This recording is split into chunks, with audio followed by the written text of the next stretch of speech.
ที่ระลึกเป็นที่เคารพเป็นที่สักการะบูชาของพุทธบริษัทข้าพเจ้าขอกราบนอบน้อมบูชา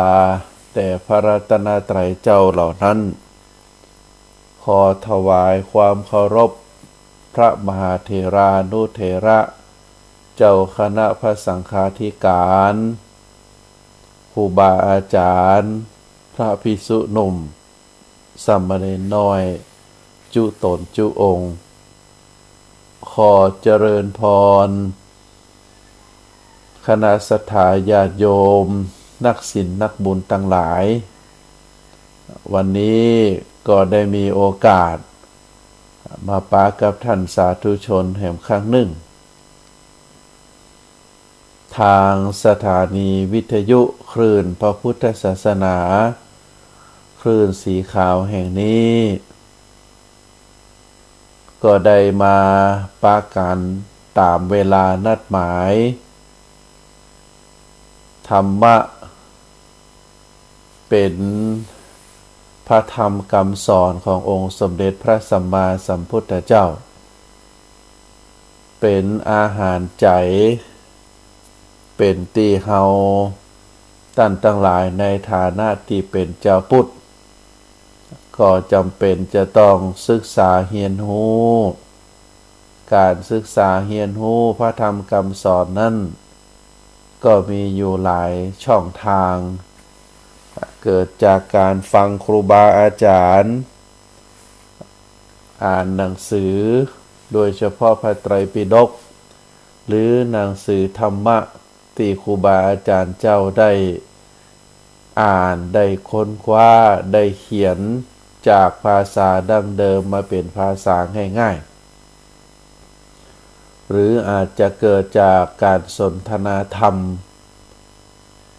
ก็เป็นเรื่องที่เจ้าพุทธเราควรใส่ใจเมื่อได้ฟังธรรมะคำสั่งสอนเหล่านั้นแล้วก็จะได้เกิดองค์ความรู้แล้วนำสู่การปฏิบัติที่ถูกต้องการเอาพระธรรมคำสอนมาประพฤติปฏิบัติก็เป็นสิ่งที่เฮาท่านทั้งหลายก็ต้องพินิจพิจารณาเมื่อพินิจพิจารณาแล้วก็เมื่อได้มีการประพฤติปฏิบัติแล้วการประพฤติปฏิบัติธรรมะที่ถูกต้องถูกหัวข้อถูกกาลเวลาถูกกาลเทศะสิ่งที่จะนำมาสู่เฮาก็คือความสบายใจความสุขใจเป็นบุญเป็นกุศลแต่บางทีบางครั้งอาจจะเกิดมิจฉาทิฏฐิความคิดว่าการประพฤติปฏิบัติธรรมะเป็นสิ่งที่บ่มีประโยชน์เป็นสิ่งที่บ่ได้ก่อให้เกิดผลอะไรหยังก็อาจจะมีกับบางผู้บางคนบางผู้บางคนการประพฤติธรรมปฏิบัติธรรมบางทีบางท่านก็อาจจะว่าเป็นเรื่องยากเป็นเรื่องที่ทำให้เกิดการเสียเวลาบางทีก็บอกว่าการประพฤติปฏิบัติธรรมนั้นทำให้เสียเปื้อนที่เคยสนุกสนานเฮฮาเคยกินเหล้ายาป่าปิ้งด้วยกันการประพฤติปฏิบัติธรรมนั้นเป็นเรื่องที่ทรมานเป็นเรื่องที่คับแค้นใจอาจจะคิดเป็นลักษณะแบบนั้นแต่ถ้าเราคิดพิจารณาให้ดีๆแล้วการประพฤติปฏิบัติธรรมนั้นเป็นเรื่องง่ายๆศรัทธาญาติโยมถามว่าเป็นเรื่องง่ายๆจะใดก็การประพฤติปฏิบัติธรรมนั้นเราบ่จำเป็นต้องนุ่งขาวห่มขาวเฮาอยู่ที่ไหนเฮาก็ประพฤติปฏิบัติได้ข้อธรรมะขององค์สมเด็จพระสัมมาสัมพุทธเจ้ามีถึง 84,000 พระธรรมขันธ์ มีถึง 84,000 พระธรรมขันธ์เมื่อเราทำสิ่งใดที่เป็นสิ่งที่ถูกต้องการการคิดการกระทำในสิ่งที่ถูกต้องบ่ผิดศีลบ่ผิดธรรมบ่ผิดกฎหมายบ่ผิดระเบียบประเพณีวัฒนธรรมอันนี้ก็คือการปฏิบัติเคยเป็นการปฏิบัติธรรมการการจาการกระทำและก็ความคิดที่ถูกต้องบ่ผิดศีล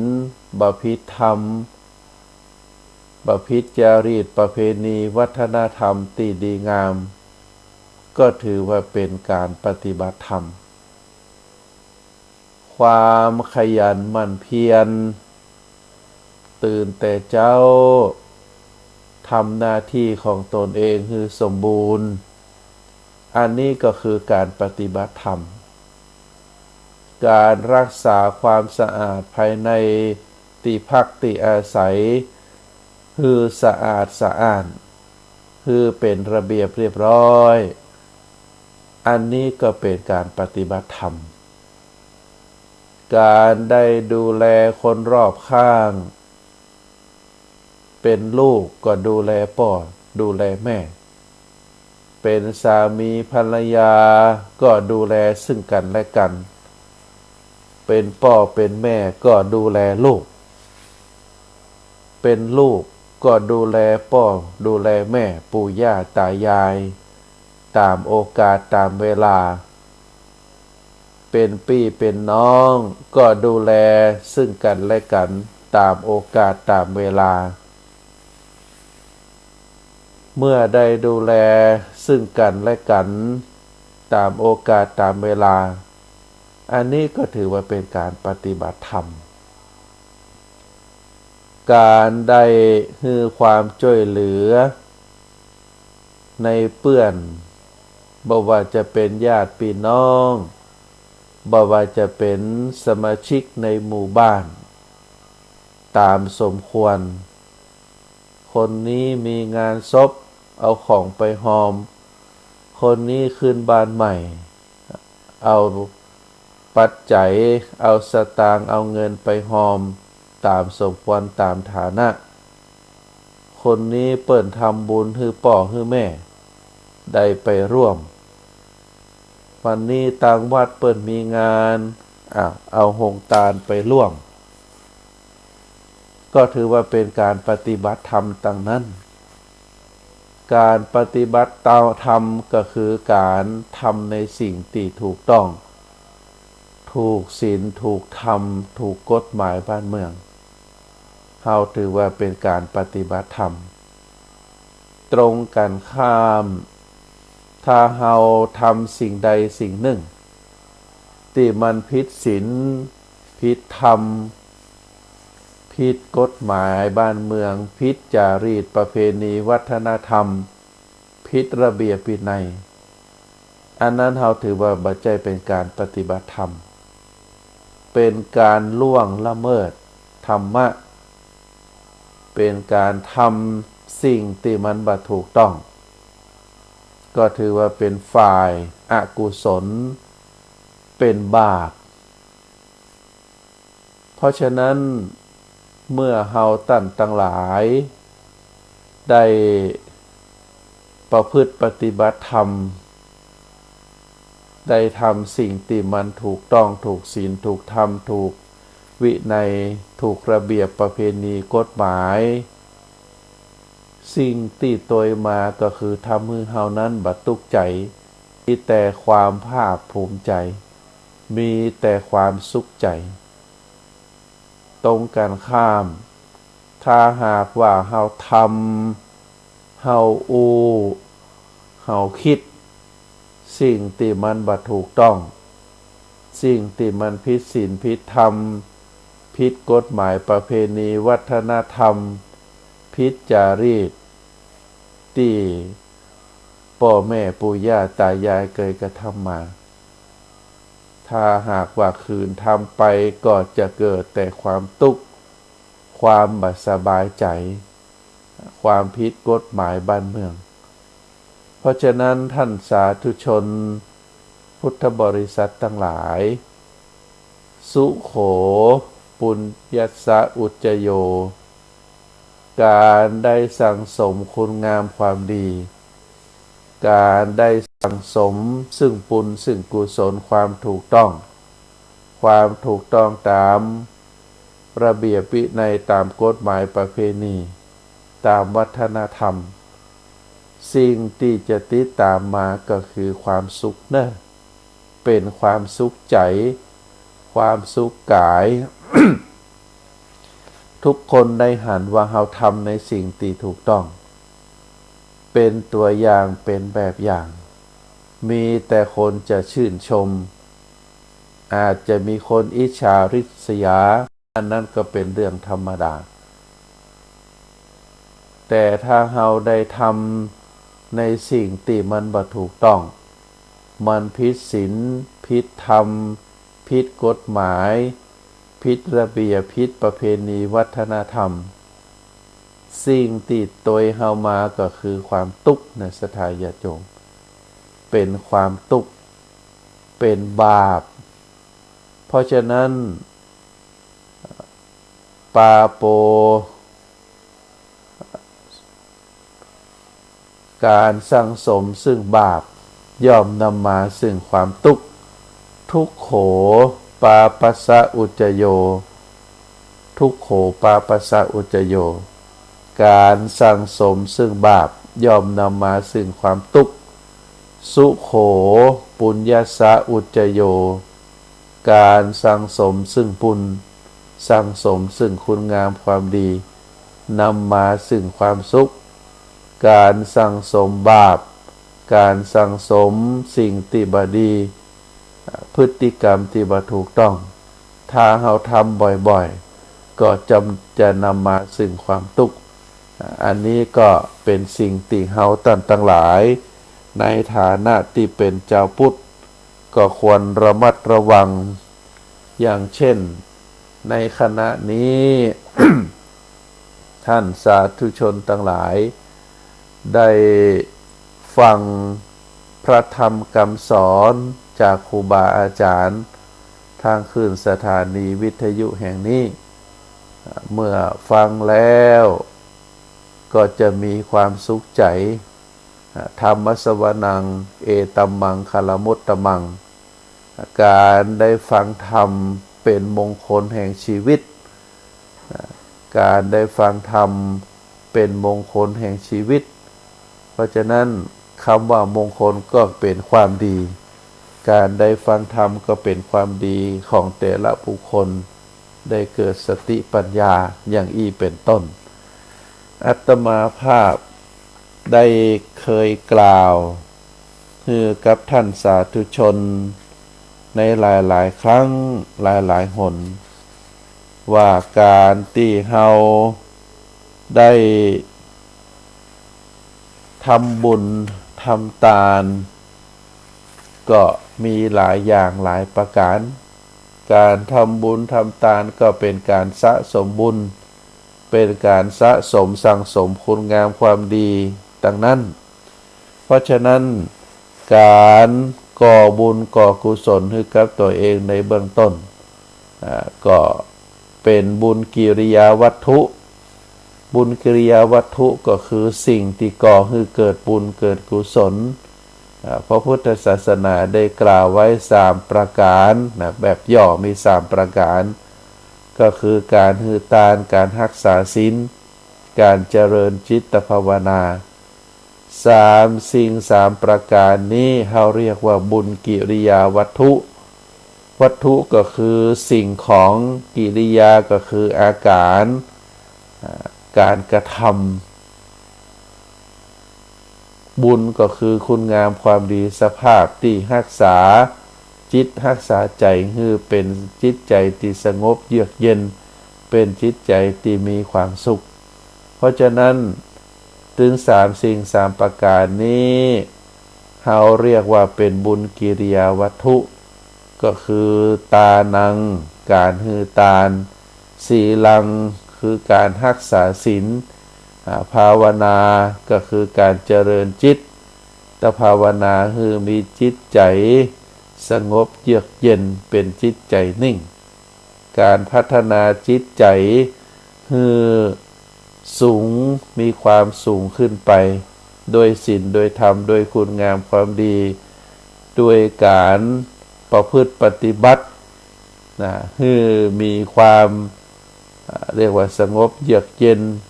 มีการนิ่งมีเอกคตารมณ์เกิดในจิตใจทำให้เกิดองค์ความรู้เกิดฌานเกิดสมาบัติเกิดผลที่เราเรียกว่าเป็นโสดาปัตติมรรคโสดาปัตติผลเกิดมรรคเกิดผลคือกับตนเองนักยิ่งขึ้นสูงขึ้นเราเรียกว่าภาวนาภาวนาก็คือการบริหารจิตบริหารใจคือมีความสงบเยือกเย็นคือมีความตั้งมั่นมีการปฏิบัติที่ถูกต้องเรียกว่าการภาวนาเพราะฉะนั้นท่านสาธุชนทั้งหลาย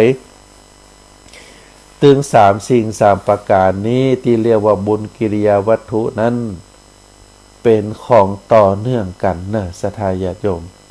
ในทางประพฤติปฏิบัติเราจะรักษาศีลคือเกิดผลในการรักษาศีลดวงจิตดวงนั้นจะต้องอ่อนโยนก่อน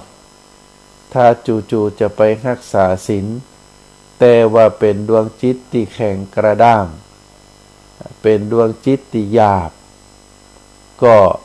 ทำให้การรักษาศีลเป็นเรื่องยากเพราะฉะนั้นในเบื้องต้นจิตใจดวงนั้นจะเกิดความอ่อนโยนจิตใจดวงนั้นจะเกิดเป็นดวงจิตที่เต็มไปด้วยความเมตตาดวงจิตดวงนั้นก็จะต้อง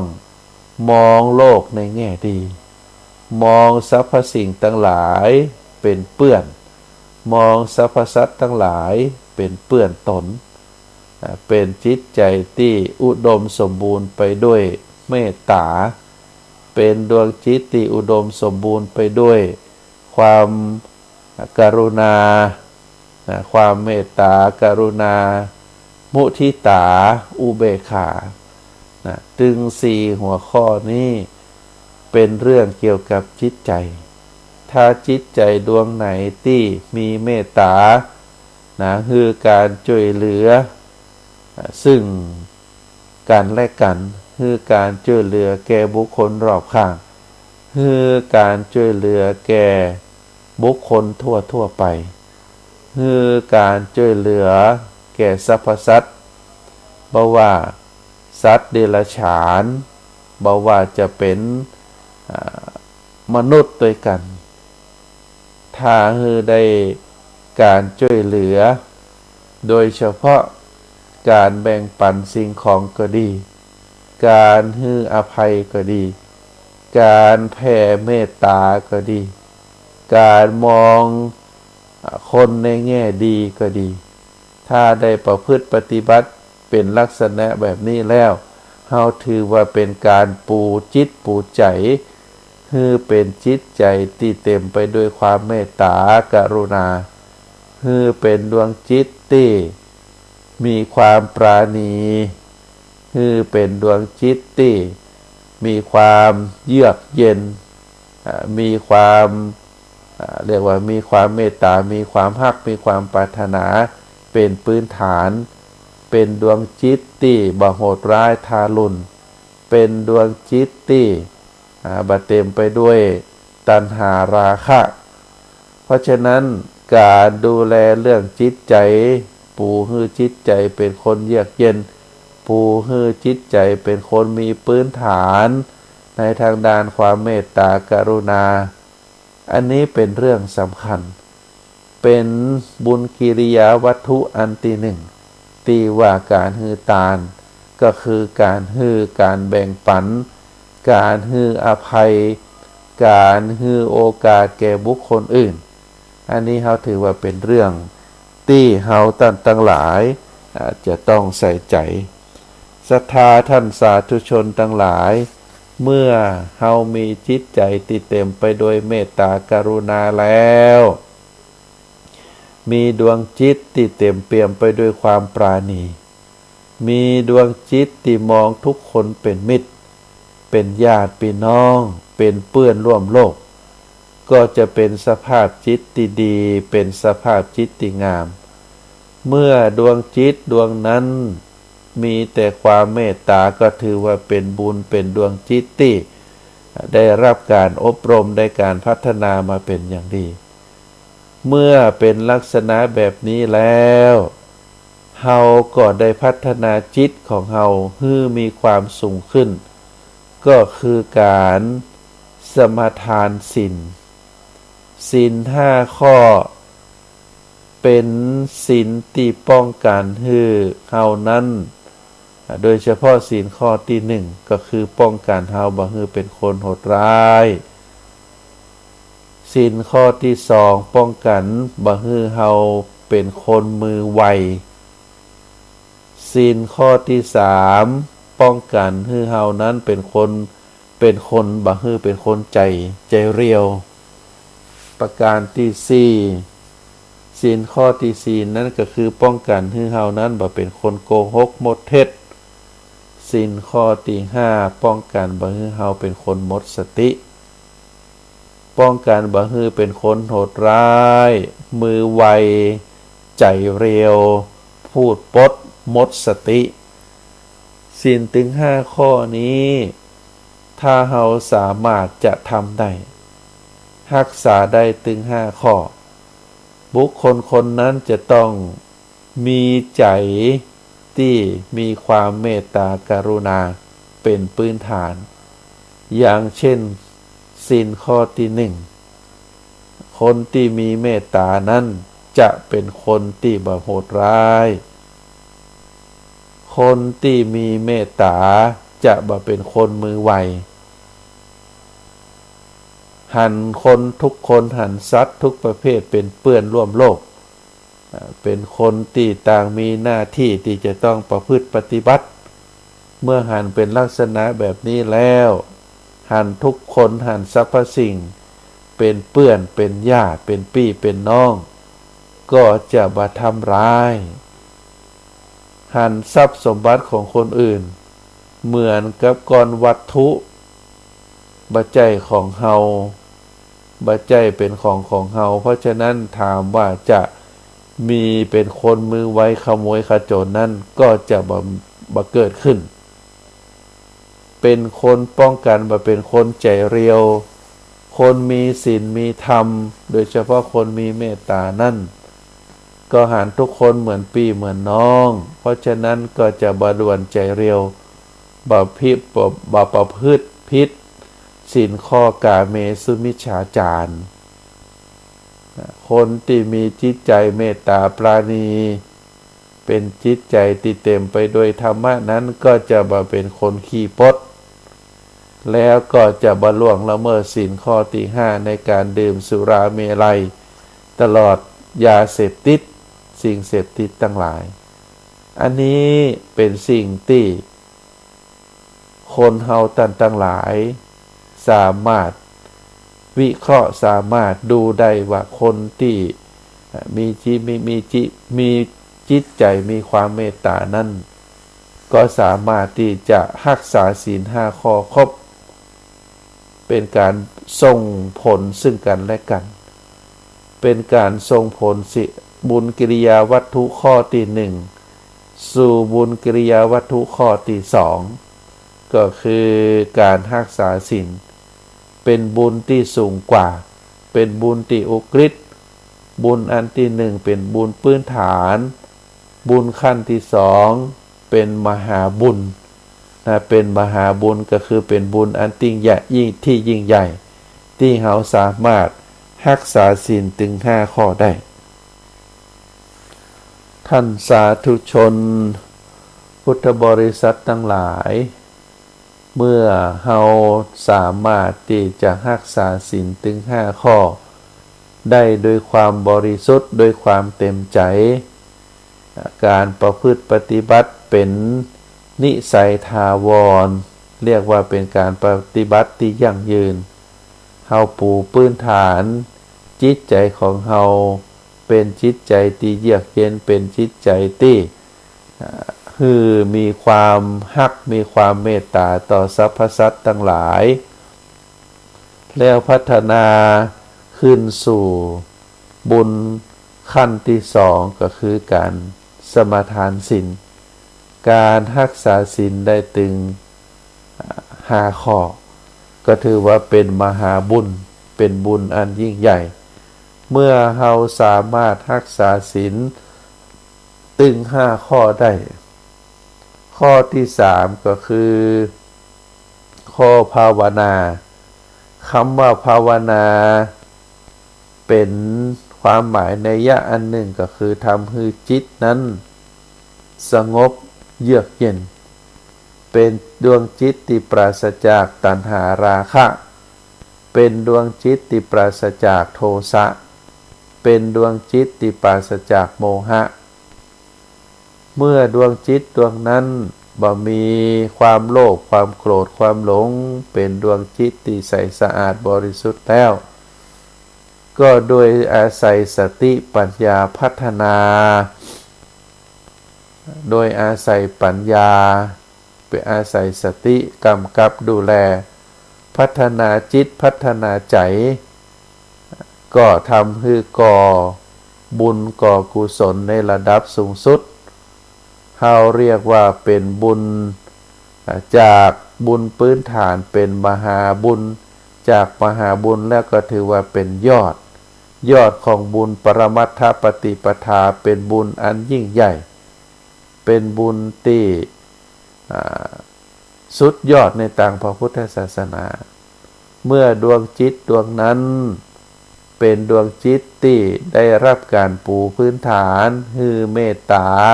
คือมีความเมตตาหันทุกคนหันสรรพสิ่งหันสรรพสัตว์เป็นพี่เป็นน้องเป็นเพื่อนร่วมโลกแล้วก็ได้พัฒนาสู่บุญขั้นที่สองก็คือได้รักษาศีล5 ข้อด้วยความบริสุทธิ์ได้บริสุทธิ์พุทธผ่องก็เป็นมหาบุญแล้วเมื่อได้พัฒนาจากการได้สมาทานศีลถึง5 ข้อด้วยความบริสุทธิ์พุทธผ่องแล้วก็เป็นดวงจิตดวงนั้นทำให้เป็นดวงจิตที่นิ่งเมื่อเป็นดวงจิตที่นิ่งก็จะก่อให้เกิดปัญญาเมื่อเกิดปัญญาแล้วก็จะทำให้ดวงจิตดวงนั้นพัฒนาที่เขาเรียกว่าภาวนาก็คือการพัฒนาเข้าไปสู่ขั้นสูงสุดในทางพระพุทธศาสนาก็คือเกิดมรรคเกิดผลขึ้นเป็นทำให้บรรลุฌานเป็นทำให้เกิดตัดอาสวะกิเลสทำให้เป็นเกิดมรรคเกิดผลเป็นอริยมรรคอริยผลอย่างเป็นตัวอย่างก็คือในเบื้องต้นก็เป็นโสดาปัตติมรรคโสดาปัตติผลสกทาคามิมรรคสกทาคามิผลอนาคามิมรรคอนาคามิผลแล้วเข้าสู่อรหันตมรรคอรหันตผลสำเร็จเป็นพระอรหันต์อันนี้ถือว่าเป็นแนวทางที่การประพฤติปฏิบัติในทางพระพุทธศาสนาถือว่าเป็นอุดมการณ์สูงสุดก็คือการเข้าสู่พระนิพพานแต่ถึงแม้ว่าเฮาท่านทั้งหลายยังครองเรือนอยู่เป็นฆราวาสวิสัยอยู่บ่สามารถที่จะบรรลุธรรมขั้นสูงสุดแต่เฮาก็ถือว่าเฮาได้ปูพื้นฐานคือดวงจิตดวงใจของเฮานั้นมีความเมตตามีความกรุณาปราณีแล้วก็พัฒนาในการที่จะในการศึกษาห้ำเฮียนโดยเฉพาะการรักษาศีล5 ข้อแล้วก็ทำจิตทำใจของตนเองให้มีความสงบเยือกเย็นก็ถือว่าเป็นสิ่งสุดยอดแล้วศรัทธาญาติโยมเป็นมหาบุญมหากุศลอันยิ่งใหญ่เมื่อเป็นบุญเป็นกุศลอันยิ่งใหญ่แล้วเ เฮาก็ถือว่าจะได้เป็นพื้นฐานให้ดวงจิตดวงใจของเฮาอย่างน้อยดวงจิตดวงใจดวงนี้เมื่อได้เรียกว่าได้ดับขันไปก็คือได้จุติจากโลกนี้ไปเฮาก็สามารถโดยอาศัยบุญอาศัยกุศลเหล่านั้นดวงจิตดวงใจดวงนี้ก็จะไปปฏิสนธิในภพภูมิที่ดีเรียกว่าไปสู่สุคติแล้วก็ได้สั่งสมปังเปงปารมีสั่งสมปั้มเปงปารมีฮือสูงขึ้นสูงขึ้นเพราะว่าดวงจิตดวงใจเฮานั้นเป็นดวงจิตดวงใจที่เต็มไปด้วยคุณธรรมเต็มไปด้วยบุญคุณศีลคุณทานคุณภาวนาเฮาก็ถือว่าเป็นบุคคลที่ดีที่วิเศษกว่าดวงจิตดวงอื่นเมื่อเป็นลักษณะแบบนี้แล้วบุญกุศลก็จะนำพาให้เฮาไปเกิดไปในภพภูมิที่ดีเป็นแนวทางที่พระพุทธเจ้าได้สอนไว้อันนี้ถือว่าเป็นเรื่องที่เจ้าพุทธเฮาได้ฮู้ได้เข้าใจได้ประพฤติปฏิบัติมาโดยตลอดก็ถือว่าเป็นสิ่งที่เฮาทั้งหลายนั้นก็มีความภาคภูมิใจที่ได้เกิดมาพบพระพุทธศาสนาอาตมาภาพได้กล่าวในฐานะที่เฮาทั้งหลายเป็นเจ้าพุทธได้เกิดมาในทางพระพุทธศาสนานั้นเฮาได้กล่าวว่าอย่างน้อยที่สุดเฮาก็ขอให้ชีวิตเฮาในวันนี้เป็นชีวิตที่มีความสุขขอให้ดวงจิตของเฮาดวงจิตดวงนี้ในวันนี้ได้เป็นดวงจิตที่มีความสุขเป็นดวงจิตที่มีความสงบเยือกเย็นเป็นดวงจิตที่ทำให้เจ้าของก็คือตัวเฮานั้นบ่เดือดร้อนอันนี้เป็นความมุ่งมา่ปรารถนาของเฮาทั้งหลายการที่จะให้ดวงจิตของเฮาทำให้ชีวิตของเฮาตัวตนของเฮานั้นมีความสุขก็มีได้หลายอย่างหลายประการในทางพระพุทธศาสนาก็ได้คือคำแนะนำคำสอนไว้ว่าสิ่งที่คนเฮาต้องการอยากได้อยากมีกันทุกคนนั่นก็คือความสุขเมื่อเป็นลักษณะแบบนี้แล้วความสุขนั้นเฮาถือว่าจัดเป็นยอดสิ่งที่ทุกคนปรารถนา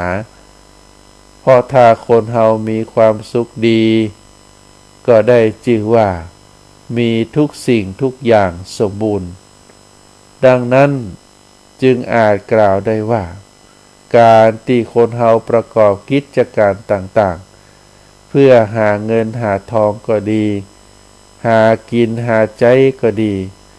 ก็มีจุดมุ่งหมายปลายทางอยู่ที่ต้องการให้ได้มาซึ่งความสุขนั่นเองอันนี้เป็นเรื่องที่เฮาทั้งหลายฮู้ดีโดยเฉพาะศรัทธาญาติโยมก็การที่เฮาได้หากินหาใจนะก็เพื่อที่จะให้เฮานั้นได้มีความสุขบ่มีความทุกข์บ่มีความอัตคัดขัดสนบ่มีความเรียกว่าเกิดความแล่นแค้นเกิดความทุกข์เกิดความทรมานเกิดการที่เรียกว่าทำให้ชีวิตนั้นมีความอยากแค้นอยากจนเพราะฉะนั้นสิ่งที่เราต้องระมัดระวังและก็สอดแสวงหากันนั้นก็คือความสุขแต่ความสุขนั้นย่อมมีเหตุมีผลคือเกิดเนิ่นศรัทธาญาติโยมความสุขนั้นมีเหตุมีผลคือเกิดบัจจัยอยู่แล้วก็จะเกิดขึ้นกับ คนใดคนหนึ่งได้อยู่ๆแล้วก็จะเกิดความสุขในชีวิตของคนใดคนหนึ่งได้โดยเฉพาะความสุขในระดับเจ้าบ้านหรือความสุขในระดับเจ้าโลกทั่วไปเราสามารถแสวงหามาได้ฮื้อแก่ตนเรียกว่าสามารถแสวงมาฮื้อแก่ตนได้ย่อมมีเหตุเกิดความสุขมีเหตุที่จะก่อให้เกิดความสุขท่านโดยเฉพาะในทางพระพุทธศาสนานั้นได้กล่าวถึงความสุขที่จะเกิดขึ้นในนั้นมาจากสาเหตุ3ประการในระดับเจ้าบ้านความสุขจะเกิดขึ้นในนั้นมาจากเหตุ3ประการประการที่1ก็คือความสุขที่เกิดจากการมีทรัพย์สมบัติประการที่2ความสุขเกิดจากการมีเกียรติยศประการที่3ความสุขที่เกิดจากการมีไมตรีจิตทั้ง3สิ่ง3ประการนี้เป็นสาเหตุที่ให้เกิดความสุขแก่เจ้าบ้านในเนอสถานญาติโยมการมีทรัพย์สมบัติการมีเกียรติยศการมีไมตรีจิตถึง3สิ่ง3ประการนี้ก็คือเกิดความสุขในระดับเจ้าบ้านได้การมีทรัพย์สมบัติก็คือเกิดความสุขจะได้ทรัพย์สมบัตินั้นเกิดมาจากการที่คนเฮาได้ทำการทำงานที่เหมาะสมและมีวิธีทำก็จะเหมาะสมกับงานทำงานโดยการเอาใจใส่บ่ทอดทิ้งธุระบ่ทอดทิ้งงานและก็ทำงานด้วยความขยันหมั่นเพียรต่อสู้บ่ท้อแท้นักเอาเบาสู้เป็นงานที่มีสุจริตเป็นอาชีพที่สุจริตเฮาเรียกว่าสัมมาชีพเมื่อเฮาได้ตั้งใจทำการทำงานอย่างนี้แล้วย่อมได้รับผลตอบแทนเป็นทรัพย์สมบัติความสุขก็เกิดคนที่มีทรัพย์สมบัติแล้วก็เป็นทรัพย์สมบัติที่หามาโดยอาชีพสุจริตด้วยน้ำพักน้ำแรงด้วยความขยันหมั่นเพียรนักเอาเบาสู้เก็บหอมรอมริบหาคุณค่าของทรัพย์สมบัตินั้นๆก็จะเป็นความสุขประการหนึ่งก็คือความสุขจากการมีทรัพย์ที่ได้มาโดยสุจริตก็คือความตั้งใจทำการทำงานนั้นเป็นงานสัมมาชีพงานที่ถูกต้องตามกฎหมายบ้านเมือง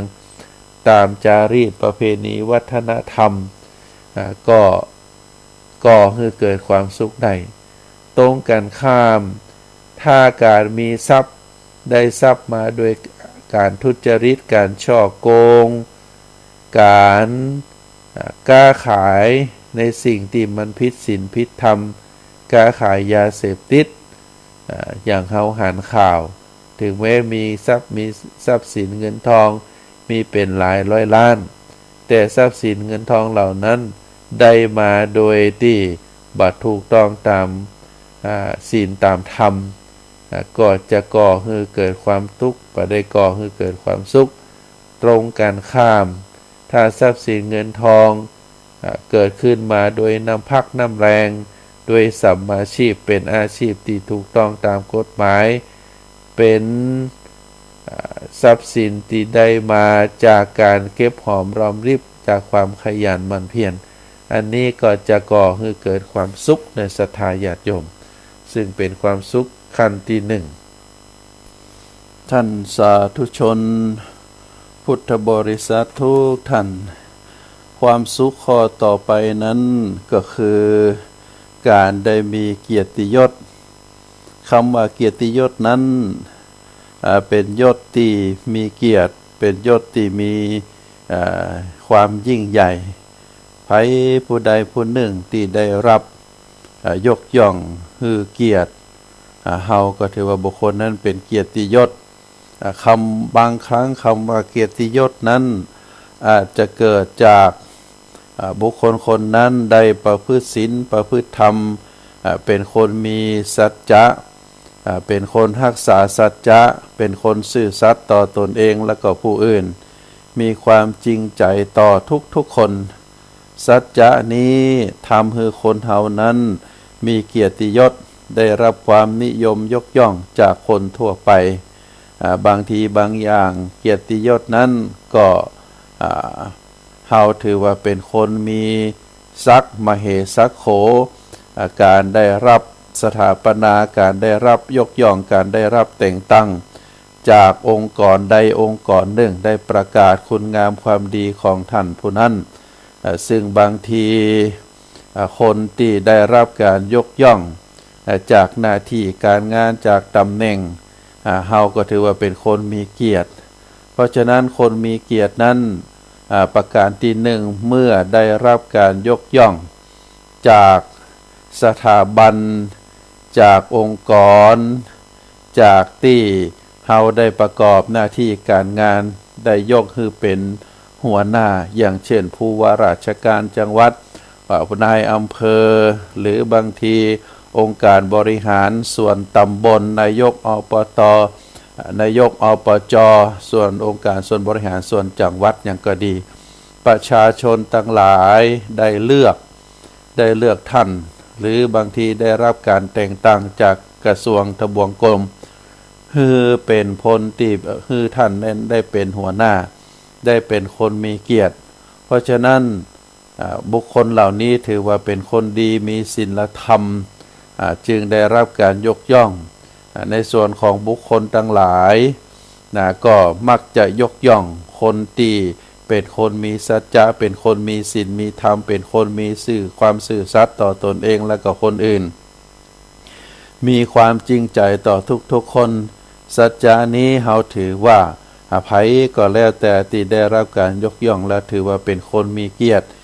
ได้รับการความนิยมยกย่องจากบุคคลทั่วไปคนที่เป็นคนมีเกียรตินั้นเมื่อได้รับเกียรติจากคนทั้งหลายบ่ว่าจะเป็นกิจกรรมการงานใดๆก็ได้รับยกย่องเพื่อเป็นหัวหน้าบุคคลคนนั้นก็จะมีความสุขประการที่3ไมตรีจิตศรัทธาญาติโยมเกิดจากความเป็นคนที่บ่มีความตณีมีจิตใจกว้างขวางชอบเอื้อเฟื้อเผื่อแผ่เกื้อกูลกับคนอื่นคือเป็นคนชอบผู้ที่ทำอย่างนี้ย่อมจะผูกจิตผูกใจไมตรีของบุคคลอื่นใดย่อมมีมิตรสหายพวกพ้องเป็นจำนวนนักดังนั้นคนที่ต้องการความสุขก็ต้องพึงหาทรัพย์สมบัติให้ได้เพราะทรัพย์สมบัติย่อมทำให้เกิดความสะดวกความคล่องตัวบัติดคัดในเรื่องทั้งปวงพึงสร้างเกียรติยศให้ได้เพราะเกียรติยศนั้นย่อมทำให้เกิดความไว้วางใจทำให้มีเครดิตน่าเชื่อถือและก็พึงสร้างไมตรีกับบุคคลทั่วไปให้ได้เพราะไมตรีจิตนี้ย่อมทำให้เกิดบริวารพวกพ้องทำให้เกิดความสะดวกต่างๆและก็ได้รับความช่วยเหลือในเรื่องต่างๆทั้งหมดทั้งมวลนี้ล้วนทำให้เกิดความสุขในชีวิตใดทั้งนั้นการต้องถ้าหากว่าคนเฮาต่างหลายต้องการความสุขแต่บ่แสวงหาทรัพย์สมบัติบ่สร้างเกียรติยศให้กับตนเองโดยการรักษาสัจจะและบ่สร้างพวกพ้องเข้าของบ่ได้สร้างพวกพ้องเข้าไว้โดยการมีไมตรีจิตติดต่อกันแล้วความสุขจะมีมาแต่ที่ไหนเพราะฉะนั้นเฮาต่างหลายถ้าหากว่าต้องการความสุขแล้วก็พึงปฏิบัติตามพระธรรมคำสอนขององค์สมเด็จพระสัมมาสัมพุทธเจ้าเนอะขออนุญาตประชาสัมพันธ์วันที่18 19วันที่8วันที่9วันที่10 3วันนี้จะมีการสอบบาลีสนามหลวงของพระสงฆ์สามเณรทั่วประเทศก็คือสอบตั้งแต่ประโยค1 2ประโยค3ประโยค4ประโยค5ที่สำนักวัดพระสิงห์สำนักวัดพระสิงห์ของเฮามีการสอบ บาลีเนอร์สทาญาติโยมมีพระสงฆ์สามเณรมาสอบเป็นจำนวนถึง500กว่ารูปที่อยากจะขอเจริญพรศรัทธาญาติโยมก็คือได้ร่วมกันบริจาคน้ำปานะ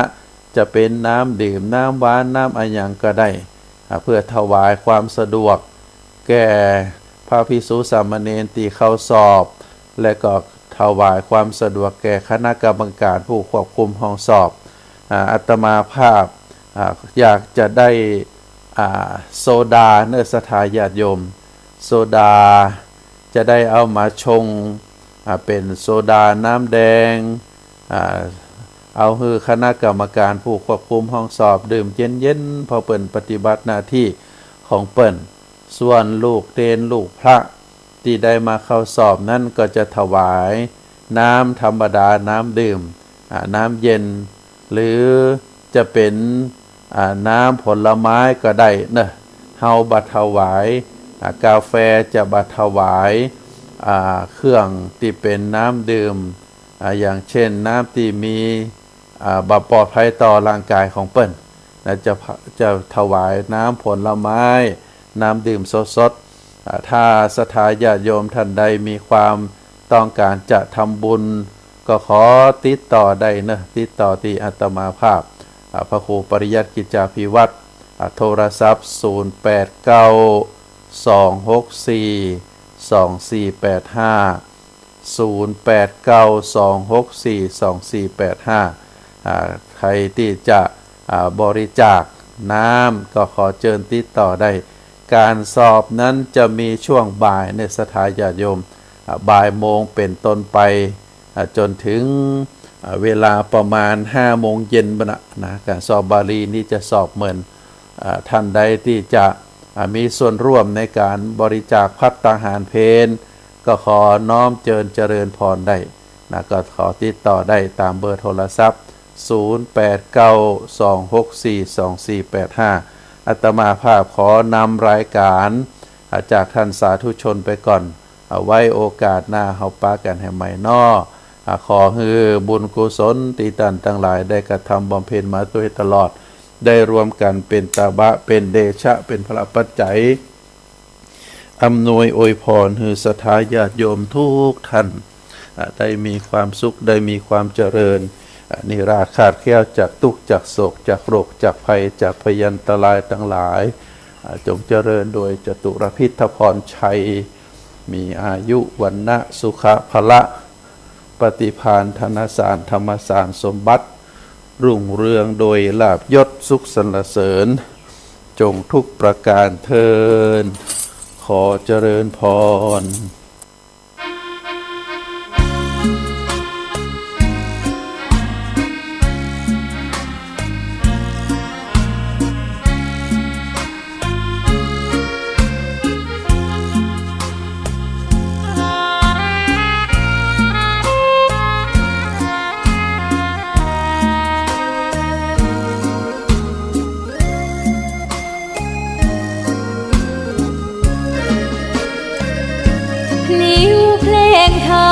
ถูกถ้อยคำเข้าถึงจิตใจ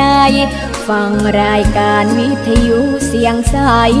ส่งถึงใจไปสู่ปลายนาสารธรรมน้อมนำมองพระศาสดาบอกผู้คนทั่วลาหันมาเข้าวัดฟังธรรมคลื่นเสียงนี้เป็นคลื่นธรรมะจากใจส่งถึงบ้านไกลบ้านไกลฟังได้สุขใจล้ำยามดึกดื่นค่อนคืนมีงานต้องทำเป็นคลื่นสารธรรมเน้นย้ำธรรมะเพื่อนใจเสียงคลื่นธรรมบอกหลักธรรมให้คลายความเหงาฟังเสียงธรรมะเบาเบาบอกเล่าถึงคนบ้านไกลสื่อธรรมะบอกลดละระหว่างด้วยใจสื่อไปถึง สวงในเข้าใจหลักธรรมหลักดี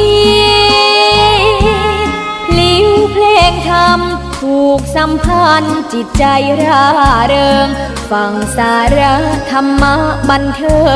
งรื่นเริงในชีวิตยามวันว่างเดินทางไปเยี่ยมสถานีนัดพบกันน้องพี่วันนี้วันดีวันเสาร์สวดม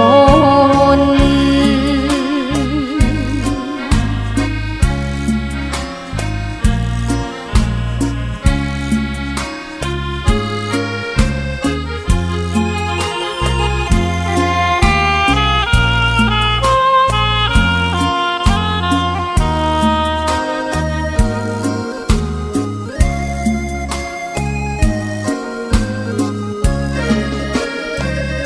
เสียงคลื่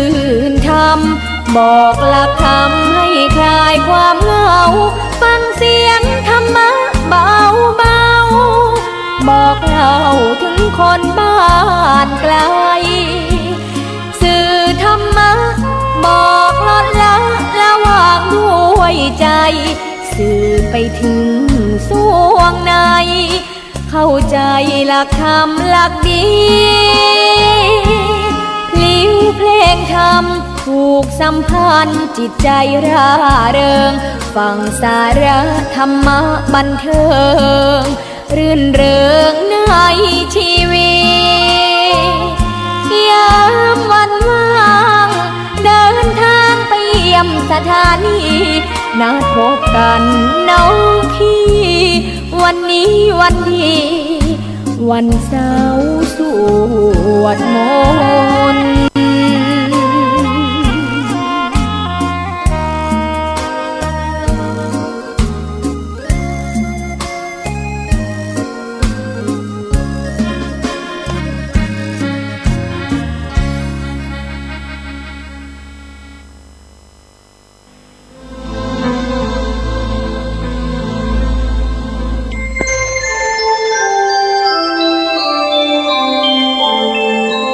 ขณะนี้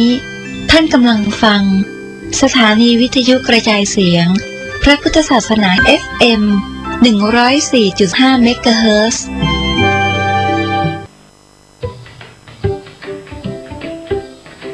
ตระหนักแต่บ่ตระหนก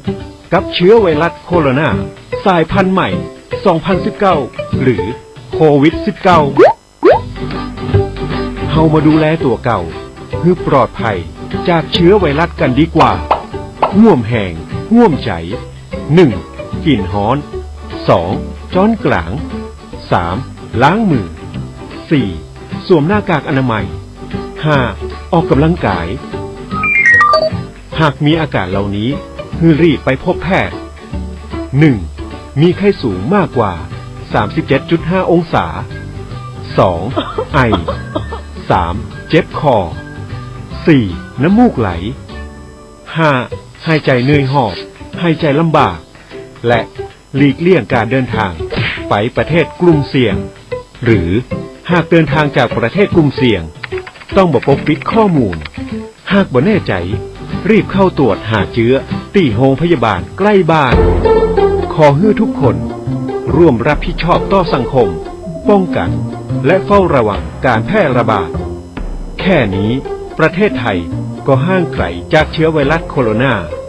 ด้วยความปรารถนาดีจากเครือข่ายสถานีวิทยุทั่วประเทศ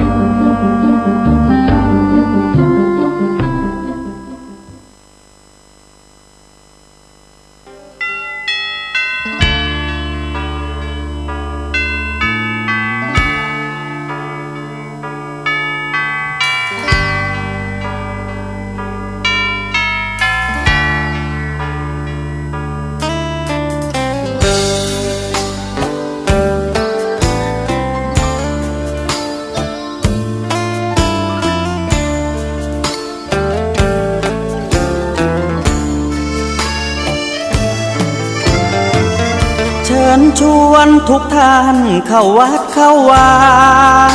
ฟังธรรมะจากหลวงตา เสริมชีวาให้สุขสดใสยึดมั่นหลักธรรมคำสอนไว้ให้ขึ้นใจความดีรีบทำกันไว้หญิงชายอย่าได้นายนี้เชิญชวนทุกท่านเข้าวัดเข้าวาทำบุญด้วยจิตศรัทธาผลบุญพาให้เราสุขีจะทำการใดนำใช้ในสิ่งดีดีทำบุญให้ทานวันนี้ไม่มีใครว่าใครชังสมัยก่อนประทับใจปู่ย่าตายายวันพระไม่เคยเบื่อหน่ายจำได้ไม่ลืมสักครั้งเหตุใดวันนี้มีคนเข้าวัดน้อยจังอยากให้เหมือนก่อนอีกครั้งฝากความหวังกับคนรุ่นใหม่เชิญชวนทุกท่านเข้าวัดเข้าวารับศีลรับพรหลวงตาเสริมคุณค่าให้กับจิตใจกระทำความดีเรื่องนี้ไม่ต้องอายใครว่างจากการงานเมื่อใดเชิญชวนท่านไปทำบุญ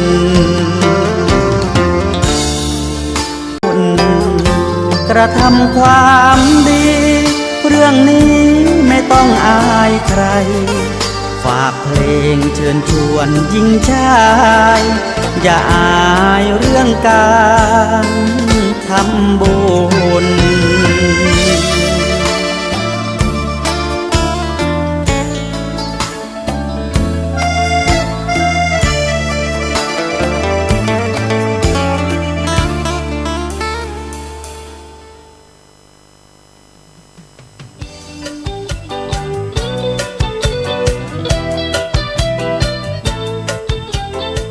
เจดอนเก้งใหม่ย้อนตั้งโฮมมือพี่น้องเขาอันลูกมาตั้งเมืองเกาะกรุงเทพอีกปารังหิมห้อมเหมือนหนังเจดอนนนทบุรีสมุทรปราการสมุทรสาคร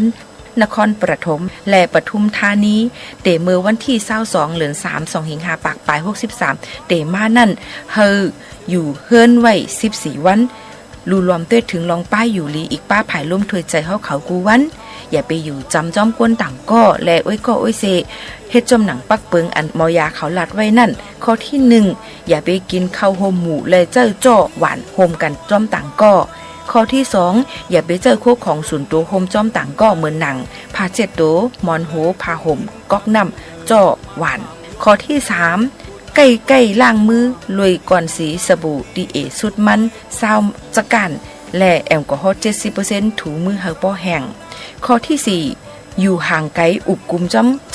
มก้นต่างก็กำน้ำอันลำลองหรือเสเปิ้นได้เป็นก้นอันมีอายุและก้นอันมีตั้งเป็นรอกาจับตัวไว้ข้อที่5สั่งไว้อยู่อำดีกินน้ำหวานมีผายตั้งเป็นล่มถอยเจอเดลัยใส่ผ้าต้มคูนางเสกว่าหมอกลาดปันเจ้านาทีผายป้ายอยู่เลี้ยวเขาขันไพ่ดอนดาเดลดย่อมตั้งเป็นรอกาโควิด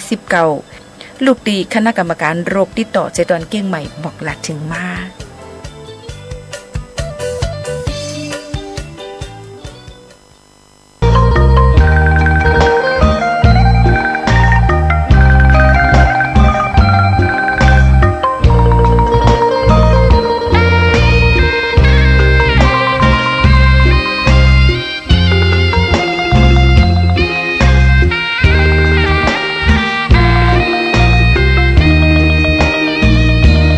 ตาฟ้าหรือมีชักนำถึงอยู่แสนไกลล้ำพระธรรมไม่มีมองไม่ฟ้าเพียงดินยังทวินฝันไฟเข้าดงขมิ้นเมื่อใดอิ่มอกอิ่มใจเสมอสายทางคนดีใจน้อมอธิษฐานบารมี สิ่งดีที่ได้พบเจอ เห็นชายผ้าเหลืองทุกวันฝันเพ้ออยากบวชจริงละเมอเข้าวัดบ้านคงเป็นบุญที่เคยเป็นทุนสร้างมารักผ้าเหลืองดังว่าปรารถนายึดมั่นอยากบวชทุกทีผ้าเหลืองผืนนี้ผูกพันอยู่ในใจทุกวันใฝ่ฝันถึงผ้าเหลืองกายวาจาใจสัญญาว่าไม่เสื่อมคลายหัวใจ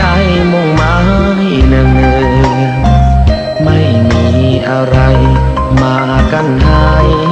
คุณคืนศรัทธาผ้าเหลืองบวชเป็นเรื่องใหญ่เราวันรอคอยเข้าโบสถ์ได้บวชเสียทีเป็นคนสุขเต็มที่ตามรอยความดีพระพุทธเจ้าไม่ลืมบุญคุณพ่อแม่การุณเลี้ยงเราผ้าเหลืองห่มกายคลายเศร้าพ่อเราแม่เราศรัทธาสุขใจจริงๆเป็นชายแต่หัวใจสิงพูดจริงทำจริงทุกราทุกคืนทุกวันผ้าเหลืองพันผูกกายาโอ้น้อวาสนาพระธรรมนำพาชีวิต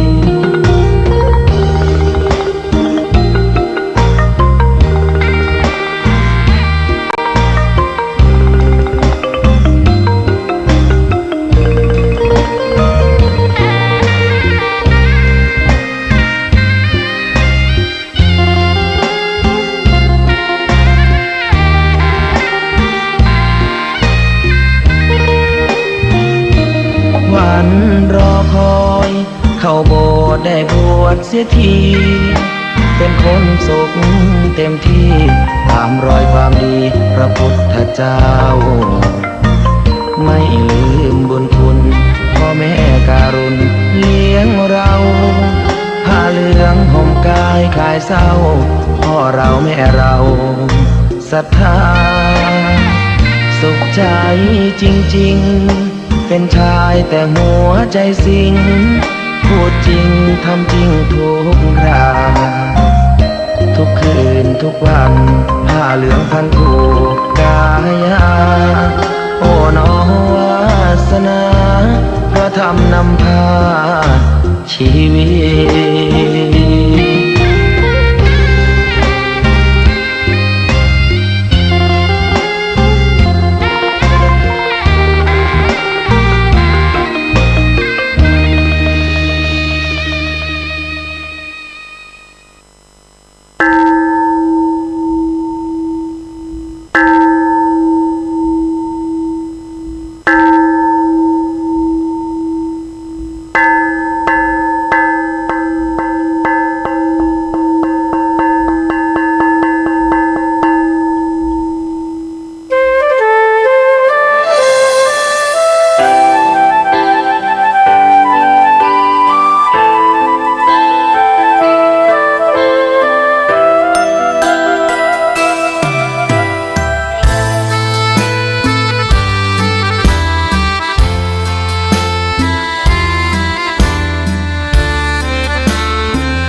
เกิดเป็นคนนั้นยากจริงนะเพราะพุทธศาสนายิ่งแสนยากเย็นคนไทยโชคดีที่สุดแล้วมีแก้ว3 ดวงงามเด่นมีวัดซึ่งเป็นนาบุญยิ่งใหญ่มีศาสนาพุทธประจำชาติไทยอยากหล่ออยากสวยเราต้องรักษ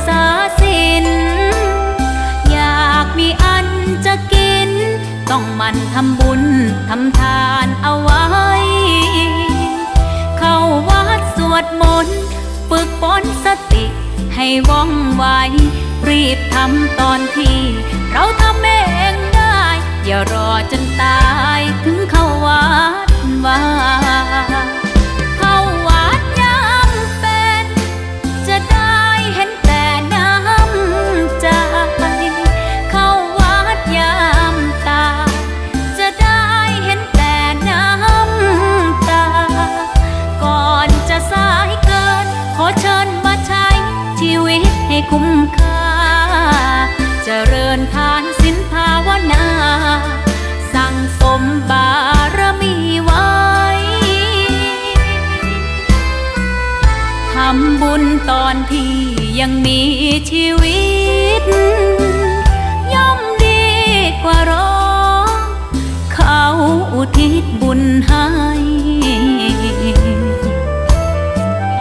อย่ามัวหลงเพลินเดินห่างวัด ตัวอย่างชัดๆมีมากมาย เข้าวัดตอนตายสายเกินแก้กรรม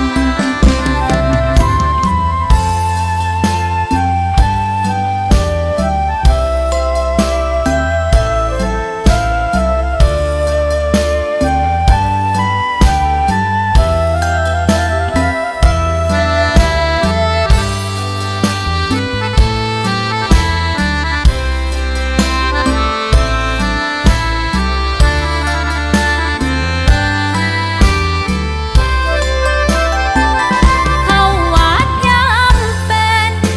จะได้เห็นแต่น้ำใจ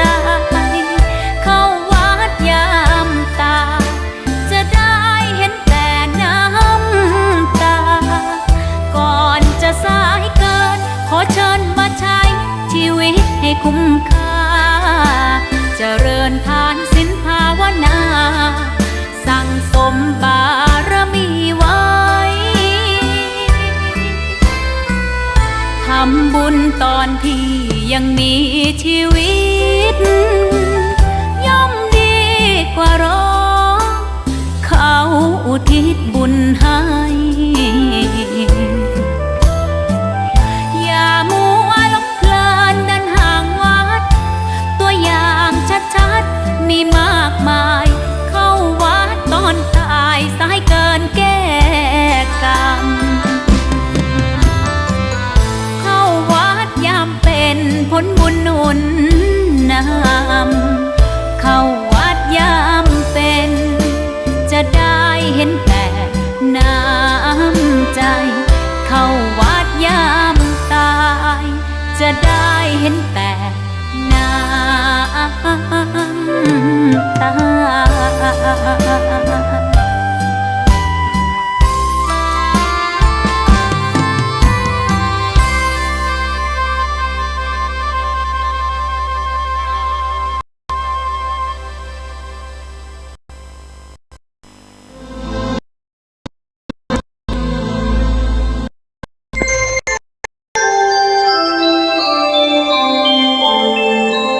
ขณะนี้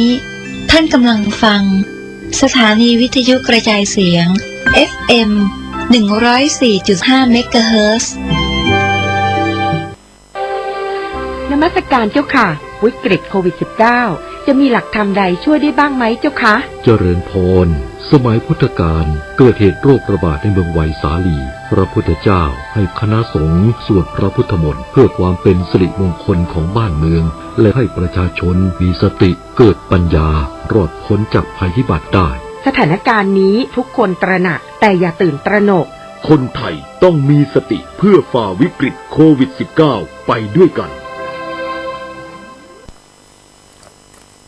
ขอความนอบน้อมจงมีแด่พระรัตนตรัยเจ้าสามประการ พระรัตนตรัยองค์ที่หนึ่งคือพระพุทธเจ้า พระรัตนตรัยองค์ที่สองคือพระธรรม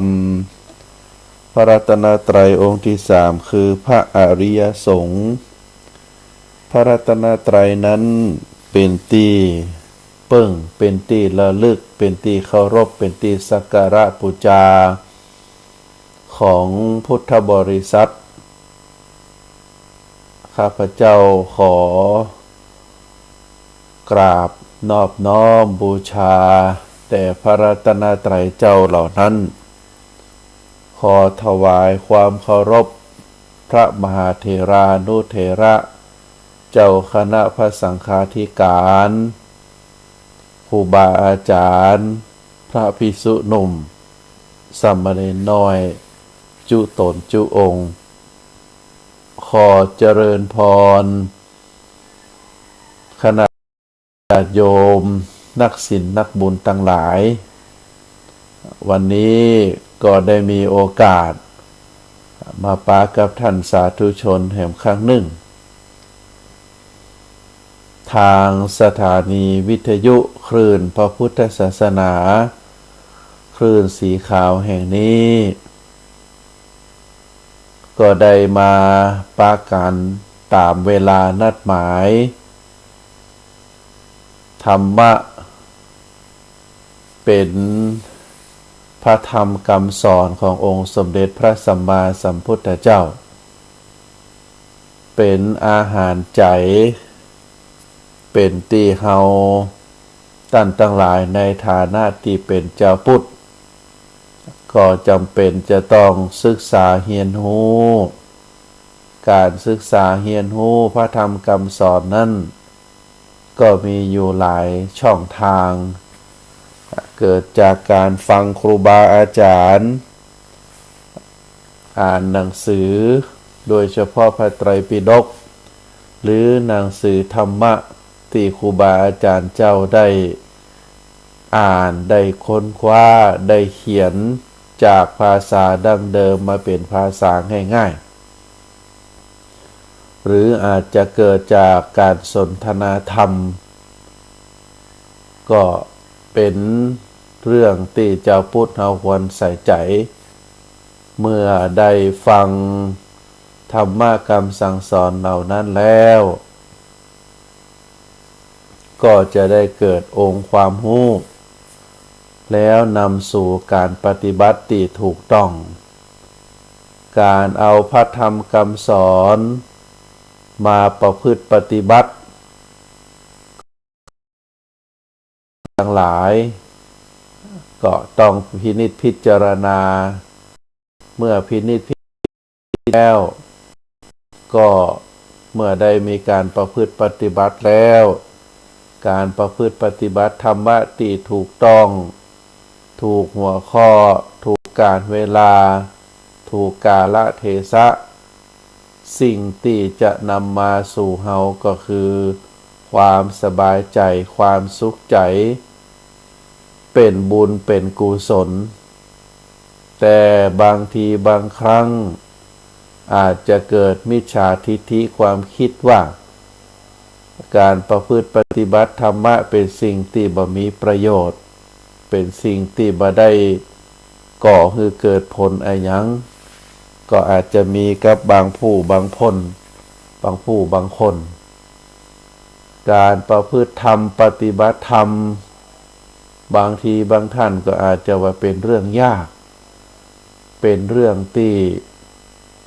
ทำให้เกิดการเสียเวลาบางทีก็บอกว่าการประพฤติปฏิบัติธรรมนั้นทำให้เสียเปื้อน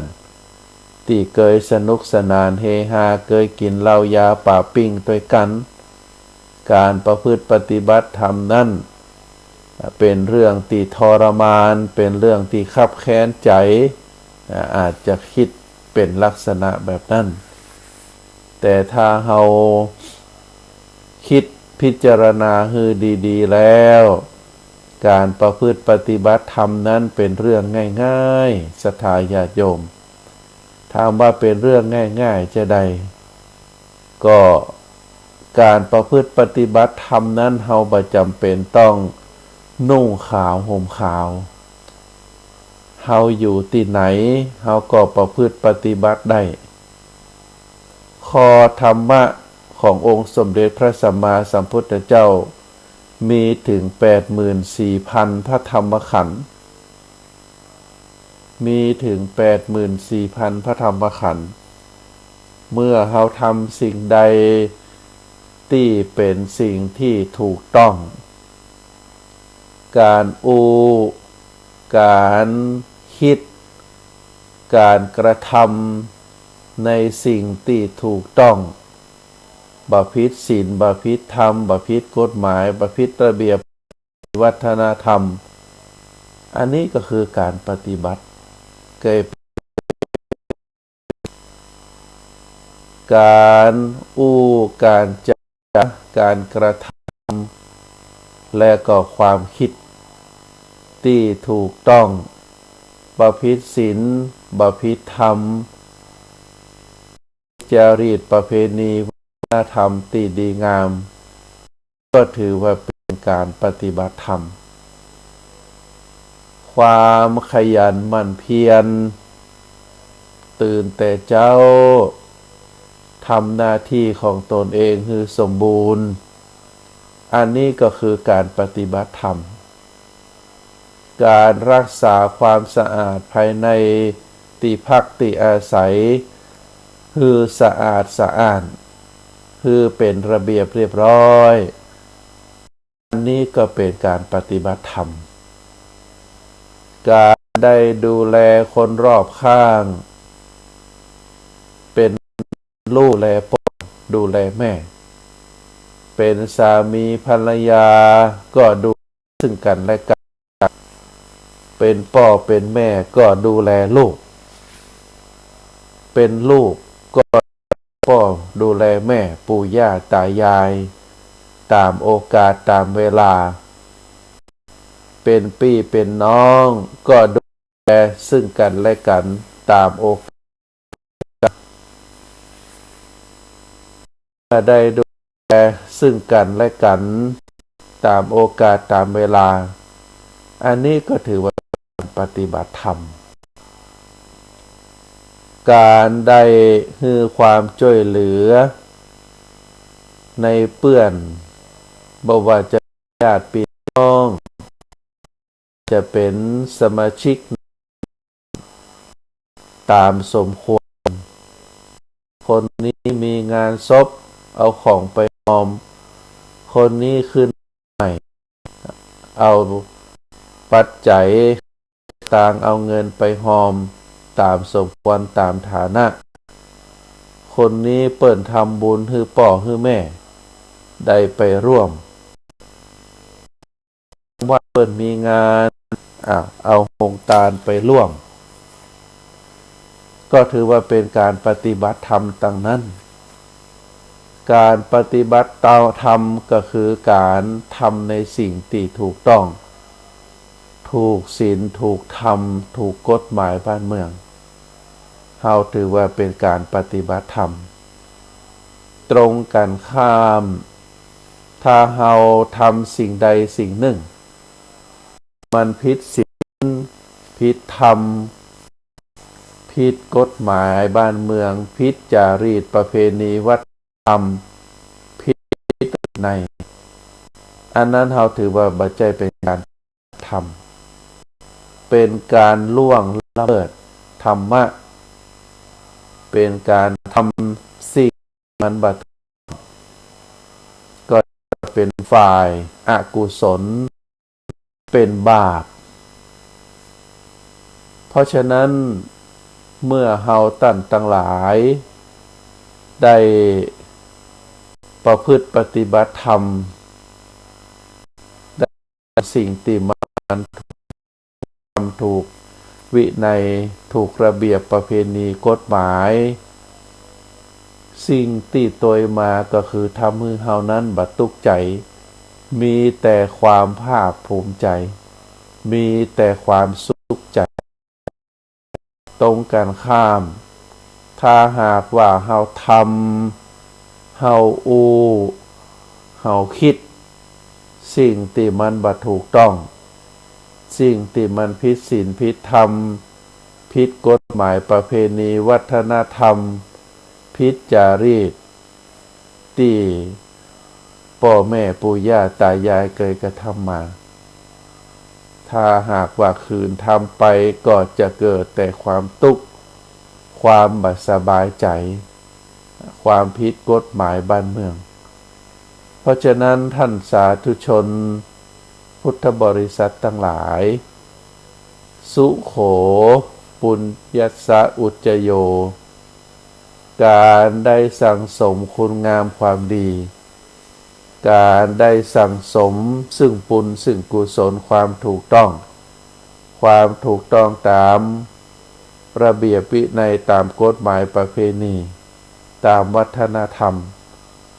สิ่งที่จะติดตามมาก็คือความสุขนะเป็นความสุขใจความสุขกาย ทุกคนได้หันว่าเราทำในสิ่งที่ถูกต้องเป็นตัวอย่างเป็นแบบอย่างมีแต่คนจะชื่นชมอาจจะมีคนอิจฉาริษยาอันนั้นก็เป็นเรื่องธรรมดาแต่ถ้าเราได้ทำในสิ่งที่มันบ่ถูกต้องมันผิดศีลผิดธรรมผิดกฎหมายผิดระเบียบผิดประเพณีวัฒนธรรมสิ่งติดตัวเฮามาก็คือความทุกข์ในสถาญาติโยมเป็นความทุกข์เป็นบาปเพราะฉะนั้นปาโปการสั่งสมซึ่งบาปย่อมนำมาซึ่งความทุกข์ทุกโขปาปัสสะอุจจโยทุกโขปาปัสสะอุจจโยการสั่งสมซึ่งบาปย่อมนำมาซึ่งความทุกข์สุโขปุญญัสสะอุจจโยการสั่งสมซึ่งบุญสั่งสมซึ่งคุณงามความดีนำมาซึ่งความสุขการสั่งสมบาปการสั่งสมสิ่งที่บ่ดีพฤติกรรมที่บ่ถูกต้องถ้าเราทำบ่อยๆก็จะนำมาซึ่งความทุกข์อันนี้ก็เป็นสิ่งที่เราทั้งหลายในฐานะที่เป็นเจ้าพุทธก็ควรระมัดระวังอย่างเช่นในขณะนี้ ท่านสาธุชนทั้งหลายได้ฟังพระธรรมคำสอนจากครูบาอาจารย์ทางคลื่นสถานีวิทยุแห่งนี้เมื่อฟังแล้วก็จะมีความสุขใจธรรมสวนังเอตัมมังคลมุตตมังการได้ฟังธรรมเป็นมงคลแห่งชีวิตการได้ฟังธรรมเป็นมงคลแห่งชีวิตเพราะฉะนั้นคำว่ามงคลก็เป็นความดีการได้ฟังธรรมก็เป็นความดีของแต่ละบุคคลได้เกิดสติปัญญาอย่างอี้เป็นต้นอาตมาภาพได้เคยกล่าวคือกับท่านสาธุชนในหลายๆครั้งหลายๆหนว่าการที่เฮาได้ทำบุญทำทาน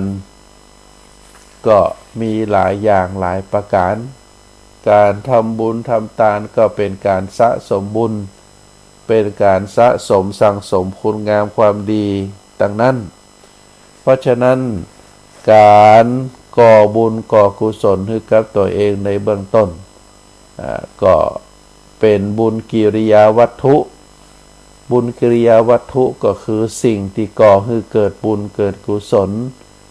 พระพุทธศาสนาได้กล่าวไว้3ประการแบบย่อมี3ประการก็คือการให้ทานการรักษาศีลการเจริญจิตภาวนาสิ่งประการนี้เราเรียกว่าบุญกิริยาวัตถุวัตถุก็คือสิ่งของกิริยาก็คืออาการการกระทำบุญก็คือคุณงามความดีสภาพที่รักษาจิตรักษาใจให้เป็นจิตใจที่สงบเยือกเย็นเป็นจิตใจที่มีความสุขเพราะฉะนั้นถึงสิ่งประการนี้เราเรียกว่าเป็นบุญกิริยาวัตถุก็คือตานังการให้ทานศีลังคือการรักษาศีลภาวนาก็คือการเจริญจิตภาวนาคือมีจิตใจ สงบเยือกเย็นเป็นจิตใจนิ่งการพัฒนาจิตใจให้สูงมีความสูงขึ้นไปโดยศีลโดยธรรมโดยคุณงามความดีด้วยการประพฤติปฏิบัติให้มีความเรียกว่าสงบเยือกเย็นมีการนิ่งมีเอกคตารมณ์เกิดในจิตใจทำให้เกิดองค์ความรู้เกิดฌานเกิดสมาบัติเกิดผลที่เราเรียกว่าเป็นโสดาปัตติมรรคโสดาปัตติผลเกิดมรรคเกิดผลให้กับตนเองนักยิ่งขึ้นสูงขึ้นเราเรียกว่าภาวนาภาวนาก็คือการบริหารจิตบริหารใจให้มีความสงบเยือกเย็นให้มีความตั้งมั่นมีการปฏิบัติที่ถูกต้องเรียกว่าการภาวนาเพราะฉะนั้นท่านสาธุชนทั้งหลายถึง3 สิ่ง 3 ประการนี้ที่เรียกว่าบุญกิริยาวัตถุนั้นเป็นของต่อเนื่องกันนะศรัทธาญาติโยมในทางประพฤติปฏิบัติเราจะรักษาศีลคือเกิดผลในการรักษาศีลดวงจิตดวงนั้นจะต้องอ่อนโยนก่อนถ้าจู่ๆจะไปรักษาศีลแต่ว่าเป็นดวงจิตที่แข็งกระด้างเป็นดวงจิตที่หยาบก็ทำให้การรักษาศีลเป็นเรื่องยากเพราะฉะนั้นในเบื้องต้นจิตใจดวงนั้นจะเกิดความอ่อนโยนจิตใจดวงนั้นจะเกิดเป็นดวงจิตที่เต็มไปด้วยความเมตตาดวงจิตดวงนั้นก็จะต้องมองโลกในแง่ดีมองสรรพสิ่งทั้งหลายเป็นเปื้อนมองสรรพสัตว์ทั้งหลายเป็นเปื้อนตนเป็นจิตใจที่อุดมสมบูรณ์ไปด้วยเมตตาเป็นดวงจิตที่อุดมสมบูรณ์ไปด้วยความกรุณาความเมตตากรุณามุทิตาอุเบกขาถึง4 หัวข้อนี้เป็นเรื่องเกี่ยวกับจิตใจถ้าจิตใจดวงไหนที่มีเมตตาคือการช่วยเหลือซึ่งกันและกันคือการช่วยเหลือแก่บุคคลรอบข้างคือการช่วยเหลือแก่บุคคลทั่วไปคือการช่วยเหลือแก่สรรพสัตว์บ่ว่าสัตว์เดรัจฉานบ่ว่าจะเป็นมนุษย์ด้วยกันถ้าคือได้การช่วยเหลือโดยเฉพาะการแบ่งปันสิ่งของก็ดีการให้อภัยก็ดีการแผ่เมตตาก็ดีการมองคนในแง่ดีก็ดีถ้าได้ประพฤติปฏิบัติเป็นลักษณะแบบนี้แล้วเฮาถือว่าเป็นการปูจิตปูใจคือเป็นจิตใจที่เต็มไปด้วยความเมตตากรุณาคือเป็นดวงจิตที่มีความปราณีคือเป็นดวงจิตที่มีความเยือกเย็นมีความเรียกว่ามีความเมตตามีความฮักมีความปรารถนาเป็นพื้นฐานเป็นดวงจิตที่บ่โหดร้ายทารุณเป็นดวงจิตที่บ่เต็มไปด้วยตัณหาราคะเพราะฉะนั้นการดูแลเรื่องจิตใจปูให้จิตใจเป็นคนเยือกเย็นปูให้จิตใจเป็นคนมีพื้นฐานในทางด้านความเมตตากรุณาอันนี้เป็นเรื่องสำคัญเป็นบุญกิริยาวัตถุอันที่หนึ่งที่ว่าการให้ทานก็คือการให้การแบ่งปันการให้อภัยการให้โอกาสแก่บุคคลอื่นอันนี้เราถือว่าเป็นเรื่องที่เราตั้งหลายจะต้องใส่ใจศรัทธาท่านสาธุชนทั้งหลายเมื่อเรามีจิตใจที่เต็มไปด้วยเมตตากรุณาแล้วมีดวงจิตที่เต็มเปี่ยมไปด้วยความปราณี มีดวงจิตที่มองทุกคนเป็นมิตรเป็นญาติพี่น้องเป็นเพื่อนร่วมโลกก็จะเป็นสภาพจิตที่ดีเป็นสภาพจิตที่งามเมื่อดวงจิตดวงนั้นมีแต่ความเมตตาก็ถือว่าเป็นบุญเป็นดวงจิตที่ได้รับการอบรมได้การพัฒนามาเป็นอย่างดีเมื่อเป็นลักษณะแบบนี้แล้วเฮาก็ได้พัฒนาจิตของเฮาให้มีความสูงขึ้นก็คือการสมาทานศีล5ข้อเป็นศีลที่ป้องกันให้เฮานั้นโดยเฉพาะศีลข้อที่1ก็คือป้องกันเฮาบ่ให้เป็นคนโหดร้ายศีลข้อที่2ป้องกันบ่ให้เฮาเป็นคนมือไวศีลข้อที่3ป้องกันให้เฮานั้นเป็นคนบ่ให้เป็นคนใจเรียวประการที่4ศีลข้อที่4นั้นก็คือป้องกันให้เฮานั้นบ่เป็นคนโกหกหมดเท็จศีลข้อที่5ป้องกันบ่ให้เฮาเป็นคนหมดสติป้องกันบ่ให้เป็นคนโหดร้ายมือไวใจเร็วพูดปดหมดสติศีลถึง5ข้อนี้ถ้าเฮาสามารถจะทำได้รักษาได้ถึง5ข้อบุคคลคนนั้นจะต้องมีใจที่มีความเมตตากรุณาเป็นพื้นฐานอย่างศีลที่1เมตตานั้นจะเป็นคนที่บ่โหดร้ายคนที่มีเมตตาจะบ่เป็นคนมือไวหันคนทุกคนหันสัตว์ทุกประเภทเป็นเพื่อนร่วมโลกเป็นคนที่ต่างมีหน้าที่ที่จะต้องประพฤติปฏิบัติเมื่อหันเป็นลักษณะแบบนี้แล้วหันทุกคนหันสรรพสิ่งเป็นเพื่อนเป็นญาติเป็นพี่เป็นน้องก็จะบ่ทำร้ายหันทรัพย์สมบัติของคนอื่น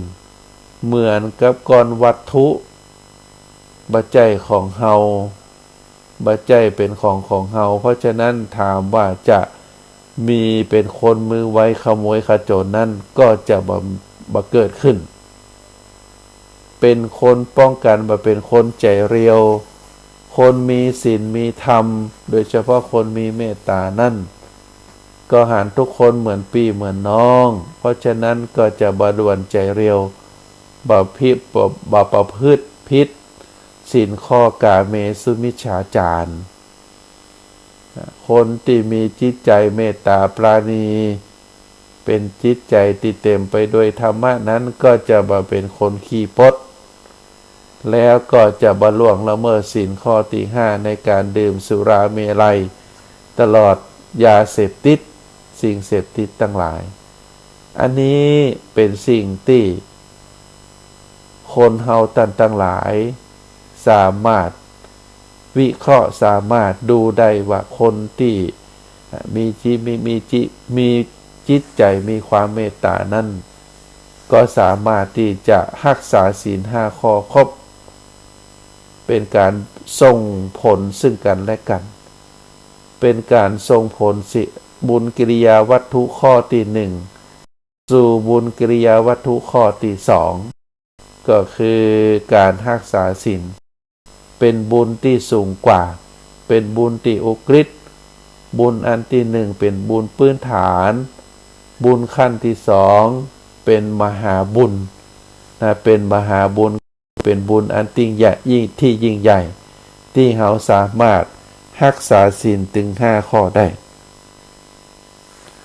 ท่านสาธุชน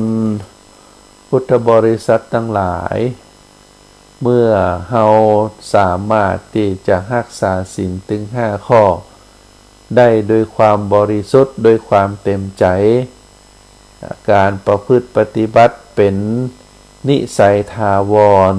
เรียกว่าเป็นการปฏิบัติที่ยั่งยืนเฮาปูพื้นฐานจิตใจของเฮาเป็นจิตใจที่เยือกเย็นเป็นจิตใจที่ คือมีความฮักมีความเมตตาต่อสรรพสัตว์ทั้งหลายแล้วพัฒนาขึ้นสู่บุญขั้นที่สองก็คือการสมาทานศีลการรักษาศีลได้ถึง5 ข้อก็ถือว่าเป็นมหาบุญเป็นบุญอันยิ่งใหญ่เมื่อเราสามารถรักษาศีลถึง5 ข้อได้ข้อที่3ก็คือข้อภาวนาคำว่าภาวนาเป็นความหมายนัยยะอันหนึ่งก็คือทำให้จิตนั้นสงบเยือกเย็นเป็นดวงจิตที่ปราศจากตัณหาราคะเป็นดวงจิตที่ปราศจากโทสะเป็นดวงจิตที่ปราศจากโมหะเมื่อดวงจิตดวงนั้นบ่มีความโลภความโกรธความหลงเป็นดวงจิตที่ใสสะอาดบริสุทธิ์แล้วก็โดยอาศัยสติปัญญาพัฒนาโดยอาศัยปัญญาไปอาศัยสติกำกับดูแลพัฒนาจิตพัฒนาใจก็ทำให้ก่อบุญก่อกุศลในระดับสูงสุดเราเรียกว่าเป็นบุญจากบุญพื้นฐานเป็นมหาบุญจากมหาบุญแล้วก็ถือว่าเป็นยอดของบุญปรมัตถปฏิปทาเป็นบุญอันยิ่งใหญ่เป็นบุญที่สุดยอดในทางพระพุทธศาสนาเมื่อดวงจิตดวงนั้นเป็นดวงจิตที่ได้รับการปูพื้นฐานคือเมตตาคือมีความเมตตาหันทุกคนหันสรรพสิ่งหันสรรพสัตว์เป็นพี่เป็นน้องเป็นเพื่อนร่วมโลกแล้วก็ได้พัฒนาสู่บุญขั้นที่สองก็คือได้รักษาศีล5 ข้อด้วยความบริสุทธิ์ได้บริสุทธิ์พุทธผ่องก็เป็นมหาบุญแล้วเมื่อได้พัฒนาจากการได้สมาทานศีลถึง5 ข้อโดยความบริสุทธิ์พุทธผ่องแล้วก็เป็นดวงจิตดวงนั้นทำให้เป็นดวงจิตที่นิ่งเมื่อเป็นดวงจิตที่นิ่งก็จะก่อให้เกิดปัญญาเมื่อเกิดปัญญาแล้วก็จะทำให้ดวงจิตดวงนั้นพัฒนาที่เขาเรียกว่าภาวนาก็คือการพัฒนาเข้าไปสู่ขั้นสูงสุดในทางพระพุทธศาสนาก็คือเกิดมรรคเกิดผลขึ้นเป็นมรรคเป็นผลที่ทำให้บรรลุฌานเป็นทำให้เกิดตัดอาสวะกิเลสทำให้เป็นเกิดมรรคเกิดผลเป็นอริยมรรคอริยผลอย่างเป็นตัวอย่างก็คือในเบื้องต้นก็เป็นโสดาปัตติมรรคโสดาปัตติผลสกทาคามีมรรคสกทาคามีผลอนาคามีมรรคอนาคามีผลแล้วเข้าสู่อรหันตมรรคอรหันตผลสำเร็จเป็นพระอรหันต์อันนี้ถือว่าเป็นแนวทางที่การประพฤติปฏิบัติในทางพระพุทธศาสนาถือว่าเป็นอุดมการณ์สูงสุดก็คือการเข้าสู่พระนิพพานแต่ถึงแม้ว่าเฮาท่านทั้งหลายยังครองเรือนอยู่เป็นฆราวาสวิสัยอยู่บ่สามารถที่จะบรรลุธรรมขั้นสูงสุดแต่เฮาก็ถือว่าเฮาได้ปูพื้นฐานคือดวงจิตดวงใจของเฮานั้นมีความเมตตามีความกรุณาปราณีแล้วก็พัฒนาในการที่จะในการศึกษาห้ำเพียรโดยเฉพาะการรักษาศีล5 ข้อแล้วก็ทำจิตทำใจของตนเองให้มีความสงบเยือกเย็นก็ถือว่าเป็นสิ่งสุดยอดแล้วศรัทธาญาติโยมเป็นมหาบุญมหากุศลอันยิ่งใหญ่เมื่อเป็นบุญเป็นกุศลอันยิ่งใหญ่แล้วเฮาก็ถือว่าจะได้เป็นพื้นฐานให้ดวงจิตดวงใจของเฮาอย่างน้อยจิตดวงใจดวงนี้เมื่อได้เรียกว่าได้ดับขันไปก็คือได้ จุติจากโลกนี้ไปเฮาก็สามารถโดยอาศัยบุญอาศัยกุศลเหล่านั้นดวงจิตดวงใจดวงนี้ก็จะไปปฏิสนธิในภพภูมิที่ดีเรียกว่าไปสู่สุคติแล้วก็ได้สั่งสมปังเปงปารมีสั่งสมปั้มเปงปารมีสูงขึ้นเพราะว่าดวงจิตดวงใจเฮานั้นเป็นดวงจิตดวงใจที่เต็มไปด้วยคุณธรรมเต็มไปด้วยบุญคุณศีลคุณทานคุณภาวนาเฮาก็ถือว่าเป็นบุคคลที่ดีที่วิเศษกว่าดวงจิตดวงอื่นเมื่อเป็นลักษณะแบบนี้แล้วบุญกุศลก็จะนำพาให้เฮาไปเกิดไปในภพภูมิที่ดีเป็นแนวทางที่พระพุทธเจ้าได้สอนไว้อันนี้ถือว่าเป็นเรื่องที่เจ้าพุทธเฮาได้ฮู้ได้เข้าใจได้ประพฤติปฏิบัติมาโดยตลอดก็ถือว่าเป็นสิ่งที่เฮาทั้งหลายนั้นก็มีความภาคภูมิใจที่ได้เกิดมาพบพระพุทธศาสนาอาตมาภาพได้กล่าวในฐานะที่เฮาทั้งหลายเป็นเจ้าพุทธได้เกิดมาในทางพระพุทธศาสนานั้นเฮาได้กล่าวไว้อย่างน้อยที่สุดเฮาก็ขอให้ชีวิตเฮาในวันนี้เป็นชีวิตที่มีความสุขขอให้ดวงจิตของเฮาดวงจิตดวงนี้ในวันนี้ได้เป็นดวงจิตที่มีความสุขเป็นดวงจิตที่มีความสงบเยือกเย็นเป็นดวงจิตที่ทำให้เจ้าของก็คือตัวเฮานั้นบ่เดือดร้อนอันนี้เป็นความมุ่งมา่ปรารถนาของเฮาทั้งหลายการที่จะให้ดวงจิตของเฮาทำให้ชีวิตของเฮาตัวตนของเฮานั้นมีความสุขก็มีได้หลายอย่างหลายประการในทางพระพุทธศาสนาก็ได้ให้คำแนะนำพร่ำสอนไว้ว่าสิ่งที่คนเฮาต้องการอยากได้อยากมีกันทุกคนนั้นก็คือความสุขเมื่อเป็นลักษณะแบบนี้แล้วความสุขนั้นเฮาถือว่าจัดเป็นยอดสิ่งที่ทุกคนปรารถนาเพราะถ้าคนเฮามีความสุขดีก็ได้ชื่อว่ามีทุกสิ่งทุกอย่างสมบูรณ์ดังนั้นจึงอาจกล่าวได้ว่าการที่คนเฮาประกอบกิจการต่างๆเพื่อหาเงินหาทองก็ดีหากินหาใจก็ดีก็มีจุดมุ่งหมายปลายทางอยู่ที่ต้องการให้ได้มาซึ่งความสุขนั่นเองอันนี้เป็นเรื่องที่เขาตั้งหลายฮู้ดีโดยเฉพาะศรัทธาญาติโยมก็การที่เฮาได้หากินหาใจนะ